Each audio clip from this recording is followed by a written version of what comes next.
원소의 주기율표에 대해서 복습을 해보도록 하겠습니다. 이미 2학년 때 배운 게 있지만 다시 한번 처음부터 한다는 생각으로 배우도록 하겠습니다. 일단 원소의 주기율표가 중요한 이유, 이 족 때문이죠. 족이라는 것은 가로줄인데 이게 중요합니다. 왜 중요하냐면은 족이라는 것은 최외각 전자껍질의 전자의 개수를 결정합니다. 화학에서 최외각 전자껍질의 전자를 버리거나 얻음으로써 결합을 하게 되죠.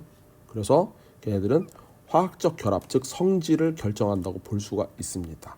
우리가 배우는 파트가 물리적 변화와 화학적 변화인데, 화학적 변화는 화학식으로 나타내며 화학식에 있는 모든 원소들은 여기 있는 주기율표에 있는 족에 의해서 전자를 버리거나 얻음으로써, 공유하거나 아니면 주거나 받음으로써 결합하기 때문에 주기율표는 기본 중에 기본이라고 할 수가 있습니다. 영어의 알파벳과 같은 거죠. 더 어려워요. 근데 20개지만. 왜? 주기와 족에 맞게 써야 되거든요. 일단 봅시다. 우리가 어떻게 외웠느냐? 수, 헬, 리, 배, 붕, 탄, 질, 산, 풀, 내, 나, 마, 알, 지, 펩, 시, 콜, 라, 킹, 카 이렇게 외웠죠. 1번부터 20번까지 가로로 그냥 쭉 쓰는 친구들이 있는데 그렇게 쓰면 안 됩니다. 그렇게 쓰면 안 되고 이렇게 표에 맞게 여러분들이 연습장을 꺼내놓고 선생님처럼 표에다 써야 돼요. 그래야 주기와 족의 거동을 알 수가 있습니다. 일단 다 썼으면 1번부터 20번까지 뿌듯하죠. 그런데 족이 중요하다고 그랬어요. 제가 다시 한번 계속 강조하지만 족이 중요합니다. 족이 왜 중요하냐? 족의 끝번호 1, 2, 3, 4, 5, 6, 7, 8 이 뜻은 얘의 최외각 전자껍질의 전자의 개수를 의미한다고 했습니다. 일단 1주기라는 것은 전자껍질이 하나, 즉 K껍질 하나밖에 없기 때문에 최외각 전자껍질에 들어갈 수 있는 전자의 개수는 2개밖에 안 돼요. 그래서 1주기는 예외적으로 2개까지밖에 안 들어갑니다. 수소의 경우에는 하나, 헬륨의 경우에는 2개예요. 18쪽이지만 선생님이 8로 끝난다고 했지만 얘는 예외다. 이렇게 보면 되겠습니다. 예외적으로 2개가 들어갑니다. 그러면 나머지 자 18쪽만 봅시다. 일단 18쪽에 있는 네온, 아르곤 이런 애들은 당연히 몇 개가 들어가요? 8개가 들어가죠. 아르곤도 하나, 둘, 셋, 넷, 다섯, 여섯, 일곱, 8개가 들어가요. 자, 그 다음에 8개가 들어간다. 이 화학에서 8이라는 숫자는 굉장히 중요합니다. 최외각 전자껍질의 전자의 개수가 8개면 안정하다, 꽉 차 있다, 더 이상 결합할 필요가 없다. 그래서 18쪽 원소들을 우리가 뭐라고 불렀습니까? 얘를 비활성 기체족 이렇게 불렀습니다. 비활성 기체, 반응을 하지 않는다. 왜? 최외각 전자껍질의 전자의 개수가 8개라서 안정하기 때문이죠. 헬륨 예외라고 그랬어요. 자꾸 헬륨 왜 2개냐고 물어보는 친구들이 있는데 1주기이기 때문에 최외각 전자껍질의 전자의가 2개까지밖에 안 들어갑니다. 그렇지만 얘는 안정한 거예요. 1주기에 2개까지밖에 안 들어가니까. 그래서 비활성 기체라고 하고 17쪽에 있는 것들은 그럼 어떻습니까? 17쪽부터 거꾸로 볼까요?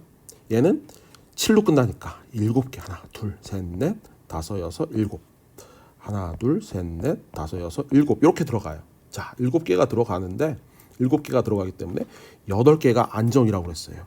8개가 안정인데 그래서 얘는 몇 개를 받아들이면 좋으냐? 전자 하나를 받아들이고 싶어 해요. 그래서 자, 여기 있는 주기율표는 가장 이상적인 형태예요. 이상적인 형태. 얘네들이 나오면 결합을 해서 나오죠. 결합해서 나오지 않고 순수한 상태로 집어넣기 때문에 플루오르는 자연 상태 나오면 F2로 주로 존재하게 돼요. 플루오르나 이런 왜 F2로 존재하냐면 플루오린끼리 공유 결합을 통해서 최외각 전자껍질의 전자를 받으려고 8개로 채우려고 하거든요. 염소의 경우도 마찬가지예요.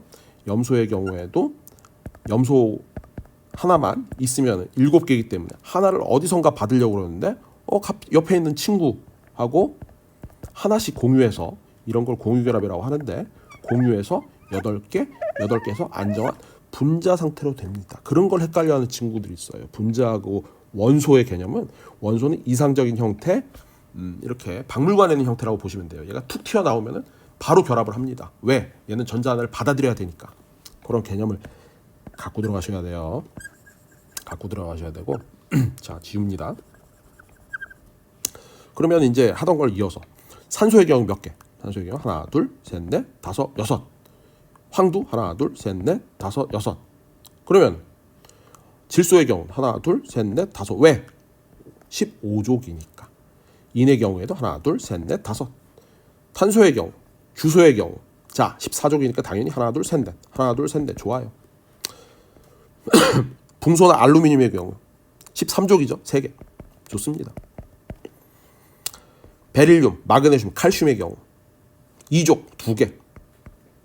좋아요. 1족인 수소, 리튬, 나트륨, 칼륨은 하나씩 있습니다. 그러면은 눈치를 챘겠지만 자, 1족 빨간색이죠. 1족에 있는 친구들은 전자 하나를 버리려고 그러죠. 전자 하나를 버리려고 그래요. 뿅 버려. 그러니까 자, 우리가 1족에 있는 것과 17족에 있는 원소들이 1대1로 결합을 잘하겠죠. 왜? 얘는 하나를 버리려고 그러고 17족에 있는 놈들 하나를 받아들이려고 그러니까. 자, HF로 결합합니다. 여기는 수소와 플로린 결합해서 플로린과 수소, 플로린과 수소 이렇게 결합하는데 굉장한 강산입니다. 왜? 불안정해요. 얘네들은.